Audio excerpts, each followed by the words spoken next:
গীতার ষষ্ঠ অধ্যায় ভগবান শ্রীকৃষ্ণ অর্জুনকে যোগের বড় বড় উপদেশ দিচ্ছেন। অর্জুন বললেন, আমার মন চঞ্চল, অশান্তিতে ভরে গেছে। যে যোগের কথা তুমি বলছো তার কিছুই ধারণা করতে পারছি না। এই মন নিয়ে আমি কি করে তোমার উপদেশ পালন করব? অর্জুনের যেমন অবস্থা, আমাদের সকলেরই অবস্থা সেই রকম। অর্জুন বলছেন, চঞ্চলম হি মনোহ কৃষ্ণ প্রমাথি বল বদ্ধদৃঢ়ম তস্যা অহম নিগ্রহম মন্যে বায়রিব সুদুষ্করম। হে কৃষ্ণ, মন স্বভাবত চঞ্চল, প্রমাথি, ইন্দ্রগণের ক্ষোভকর, বলবান এবং দৃঢ়।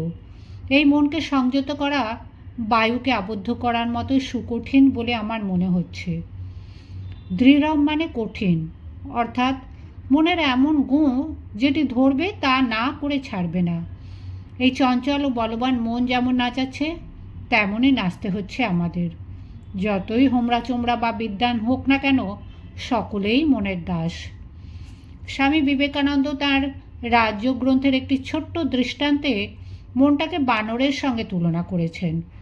স্বভাবত চঞ্চল একটা বানরকে একজন কতকটা মদ খাইয়ে দিয়েছে, ফলে তার চঞ্চলতা বেড়েছে, তার ন্যাজে আবার একটা বিছে কামড়েছে। সর্বোপরি একটা ভূত চড়ে বসেছে তার ঘাড়ে। ভূতে পাওয়া ওই বানরের দশা যেমন, আমাদের এই মনের অবস্থাও সেই রকম।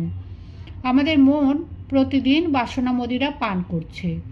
যেই একটা কামনার পূরণ হলো, অমনি আরও হাজারটা কামনা মনে উঠল। আমি বিদ্বান, আমি পণ্ডিত, আমি উচ্চ বংশজাত, এই সমস্ত ভাব হলো অভিমান রূপ পিশাচ। আর রাগ দেশ রূপ বিছা তো সর্বক্ষণ আমাদের মনকে যাতনা দিচ্ছে। মনকে বশে আনা প্রায় অসম্ভব।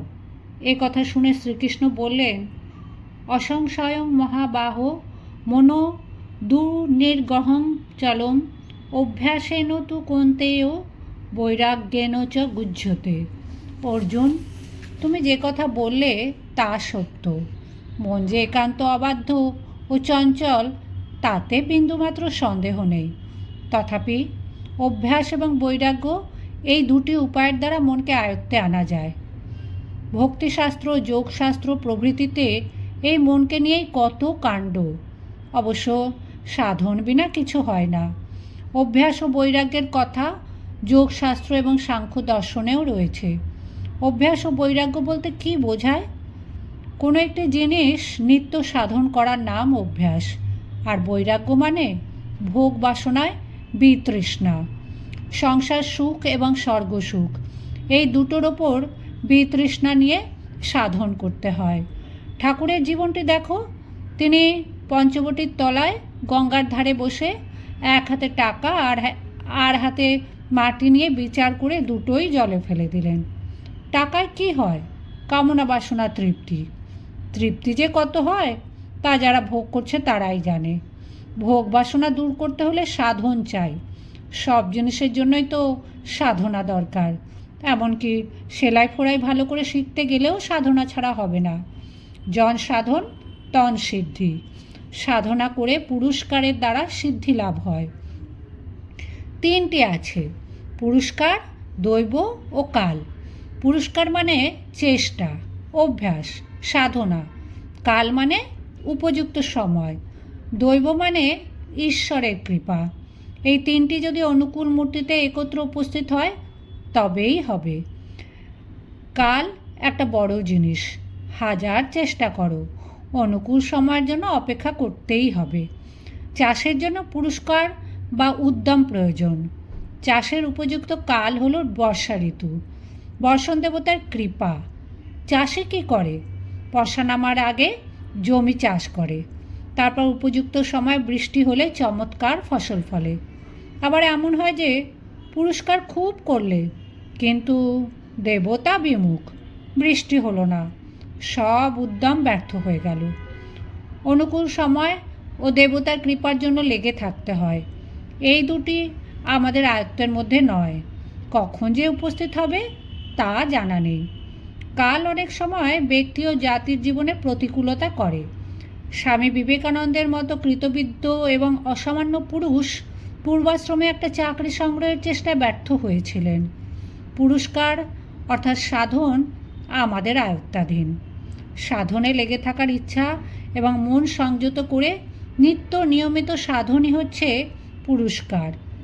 সাধারণ লোক একটু দেখে ছেড়ে দেয়, খুব চেষ্টা চায় আর নিত্য অভ্যাস।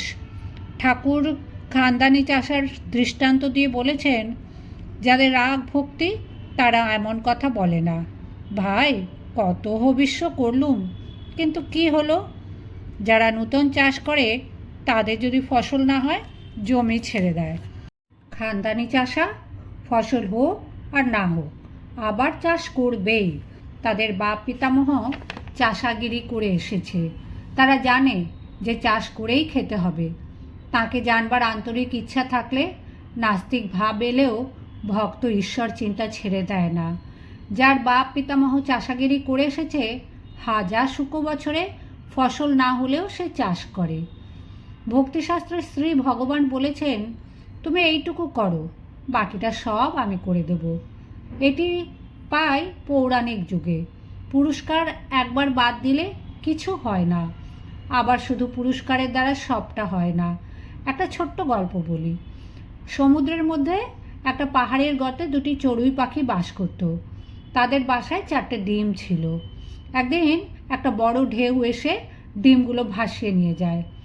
সন্ধ্যার সময় তারা বাসায় ফিরে বুঝতে পারলে যে সমুদ্র ডিমগুলো গ্রাস করেছে। শাবকদের বিনাশে ক্ষুব্ধ পাখি দুটি প্রতিশোধের উপায় চিন্তা করতে লাগলো। তারা সমুদ্র শোষণ করবে বলে স্থির করলো। তারপর সেই দুঃসাধ্য কাজে লেগে গেল। দুজনে ঠোঁটে করে একটু একটু জল তোলে আর উড়ে গিয়ে ডাঙায় ফেলে আসে। অন্যান্য পাখিরা তাদের কাণ্ড দেখে বলে, তোমাদের মাথা খারাপ হয়েছে। তারা কিন্তু নিরস্ত হলো না। 2-4 দিন এইভাবে কাটে। পরিশ্রমে উপবাসে তাদের শরীর দুর্বল হয়ে পড়ল। ওই সময় দৈবযোগে একদিন শ্রী বিষ্ণু গরুর বাহনে আকাশপথে চলেছেন। চড়ুই দুটিকে দেখে তিনি গরুরকে বললেন, এদের ব্যাপার কি? পক্ষীরাজ সব শুনে এসে তাকে জানাতেই শ্রী বিষ্ণু চড়ুই দুটির কাজে সাহায্য করবার জন্য গরুরকে আদেশ করলেন।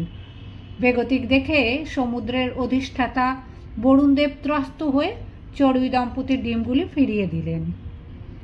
সংসার যাত্রা নির্বাহের জন্য তোমাদের মাথার ঘাম পায়ে ফেলতে হয়। সংসার মানে উটের কাঁটা ঘাস খাওয়া, আমরা রাঁটি।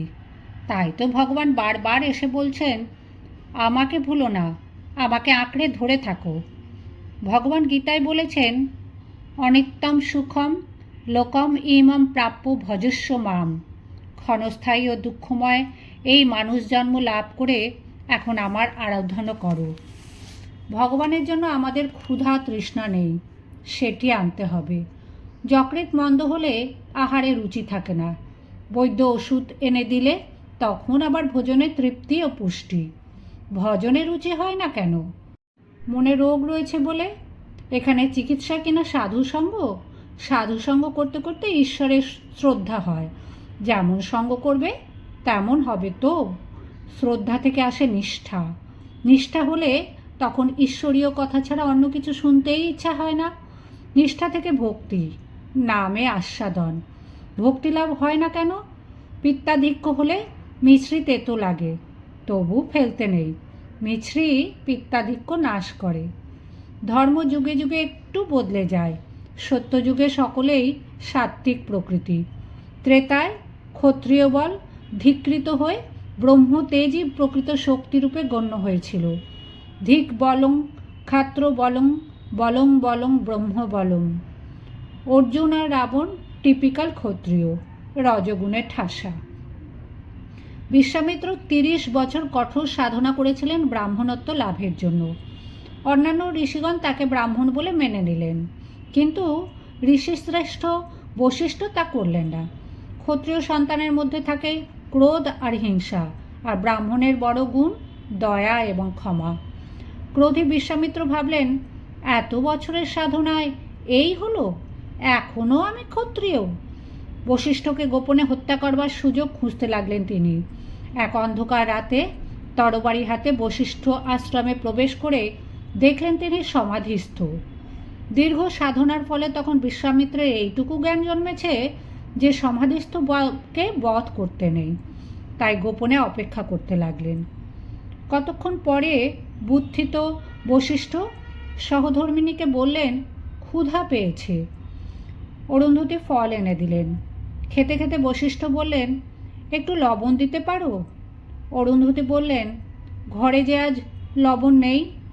একটু নীরব থেকে চক্ষু মুদে ঋষি বললেন, পাশেই বিশ্বামিত্রের আশ্রম, সেখান থেকে একটু লবণ চেয়ে আনো। অরুন্ধতী বললেন, যে আমার শতপুত্রকে বিনাশ করেছে তার কাছে আমি কিছু চাইতে যেতে পারবো না, আপনি আমাকে ক্ষমা করুন। শান্ত ঋষি বললেন, অরুন্ধতী, অনেক তপস্যা করে বিশ্বামিত্র রাজর্ষি হয়েছেন, এখন আর তার অতীতের কর্ম মনে রাখার প্রয়োজন কি? বশিষ্ঠের ক্ষমাশীলতা দেখে বিশ্বামিত্র অনুতপ্ত হয়ে এগিয়ে এসে তার পা জড়িয়ে ক্ষমা প্রার্থনা করলেন। বশিষ্ঠ বললেন, বিশ্বামিত্র, তুমি আমার কাছে অপরাধী নও, নিজের মনের কাছে অপরাধী। সাধু সঙ্ঘ বিশ্বামিত্র বিজিত হলেন। বশিষ্ঠ তাকে বললেন, তুমি বাসুকের কাছে গিয়ে উপদেশ প্রার্থনা করো। বিশ্বামিত্র বাসুকের কাছে গিয়ে বললেন, আপনি আমাকে উপদেশ করুন। বাসুকি বললেন, তুমি পাগল হয়েছ? মাথার উপর এই পৃথিবীর ভার লয়ে কী করে আমি তোমায় উপদেশ দেব? তখন বিশ্বামিত্র তার 10 বছরের তপস্যার ফল অর্পণ করায় পৃথিবী ভেদ করে একটা স্তম্ভ উঠল। বাসুকি সেই থামের ওপর পৃথিবীকে রেখে যেই উপদেশ আরম্ভ করেছেন, অমনি থামটি বসে যেতে লাগলো। বাসুকিও তাড়াতাড়ি পৃথিবীকে মাথায় গ্রহণ করলেন। তখন বিশ্বামিত্র আরও 2 দফায় তার অবশিষ্ট 20 বছরের সাধনার ফল প্রদান করলেন, কিন্তু ওই থামটি কিছুতেই পৃথিবীর ভার ধারণ করতে পারল না। বারবার ব্যর্থতায় বিশ্বামিত্রের অভিমান চূর্ণ হলো। এবার বাসুকি তার পরিচয় জেনে নিয়ে বললেন, বিশ্বামিত্র, সামান্য 30 বছর সাধনা করে তোমার এত অভিমান হয়েছিল? যাও, তুমি আবার বশিষ্ঠদেবের কাছে যাও। এবার বিশ্বামিত্র অতি দীনভাবে মহর্ষির কুটিরে উপস্থিত হলেন। বশিষ্ঠদেবও তাকে এসো এসো ব্রহ্মর্ষি বিশ্বামিত্র বলে সাদর অভ্যর্থনা করলেন। শ্রবণের পর মনন এবং নিদিধ্যাসন না থাকলে কোনো ফল নেই। একটি ছোট্ট দৃষ্টান্তে ঠাকুর বলেছেন, যার কাঁচা ভক্তি সে ঈশ্বরের কথা উপদেশ ধারণা করতে পারে না, পাকা ভক্তি হলে ধারণা করতে পারে। ফটোগ্রাফের কাঁচে যদি কালি মাখানো থাকে তাহলে যা ছবি পড়ে তা রয়ে যায়, কিন্তু শুধু কাঁচের ওপর 1000 ছবি পড়ুক একটাও থাকে না। একটু সরে গেলেই যেমন কাজ তেমনই কাজ। ঈশ্বরের ওপর ভালোবাসা না থাকলে উপদেশ ধারণা হয় না। সুতরাং মন কাছে ভক্তি অনুরাগ অঞ্জন মাখিয়ে নিতে হবে। ভগবানের ওপর অনুরাগ এলে তখন পাকা ভক্তি।